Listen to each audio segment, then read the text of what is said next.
Who built the pyramids?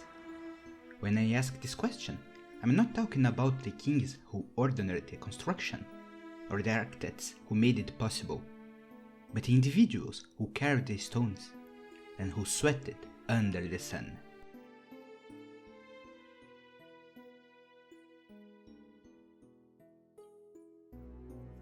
Now that I have entered the golden age of pyramids in my main series, I think the time has come to answer this question, because the image that most people have in mind of thousands of slaves working and being whipped is a fantasy, and not a good one. This image gained its popularity thanks to the story of Moses in the Bible, and the Greek historians were unable to conceive a society without slavery, and deduced that the Egyptians had to employ hundreds of slaves to build their monuments. Many centuries later, European historians who believed that Greece and Rome were the models for all Western civilizations made the same mistakes. But before exploring these questions more deeply, we must define what a slave is, because this term has different meanings. Being a slave in ancient Rome was not the same as in the United States. A slave is an individual deprived of his social, even fundamental freedoms, and reduced to the state of an object, which can be sold, exchanged, mistreated, and abused. In some cultures, they may have a few rights. A lucky and well-educated slave might even have a more comfortable life than a free man. But even though some Greek and Roman philosophers recommended not to be too cruel to slaves, there was a clear notion that a slave is an inferior human being. And using this definition, we can affirm that slavery did not exist in ancient Egypt. But beware, some think that because of this, Egyptian society was some kind of utopia where everyone was respected and sang Kumbaya every night. Truth, as always in history, is more nuanced.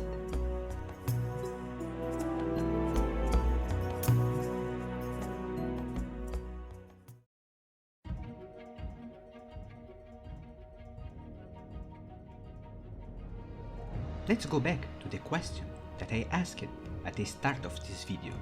Who built the pyramids? The answer is simple. For the most part, the people. Chores were imposed on the peasants during the months when the harvest was growing.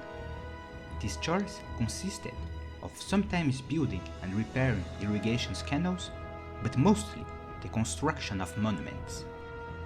And once they arrived on the work fields, they weren't beaten and whipped.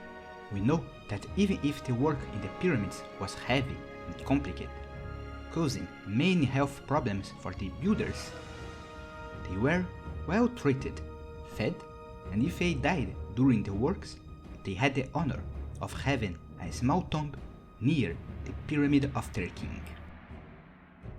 But if you watched my last video on Snefru, you may remember that he made military expeditions to the kingdom of Kush and Sinai to take manpower. Expeditions that almost destroyed these peoples. Clearly, these prisoners were enslaved, weren't they?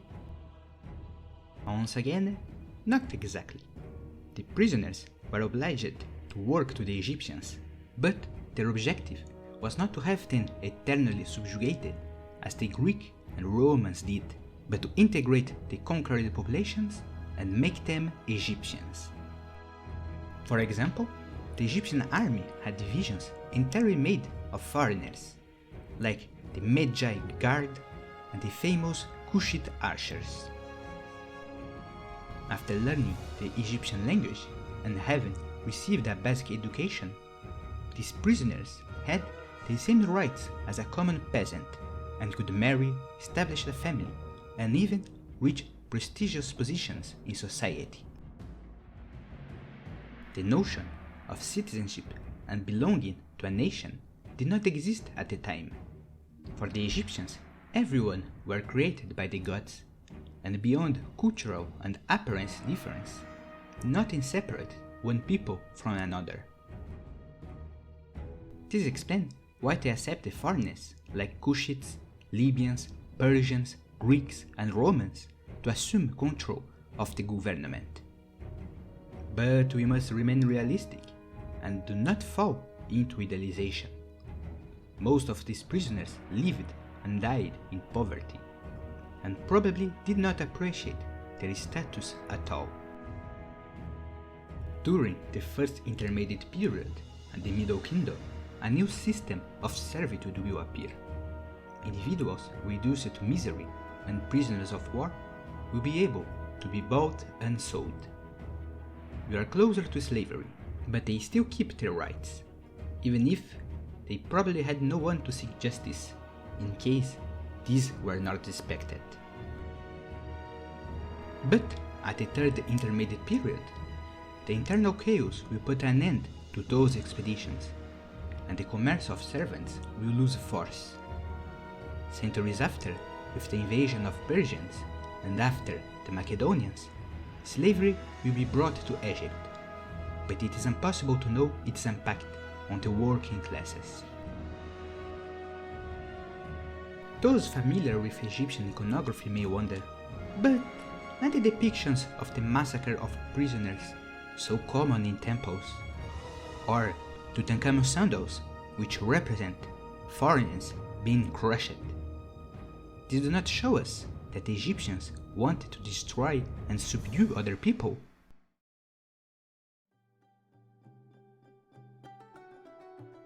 To understand these representations, it is necessary to understand that Egyptian art is not supposed to be realistic, but symbolic.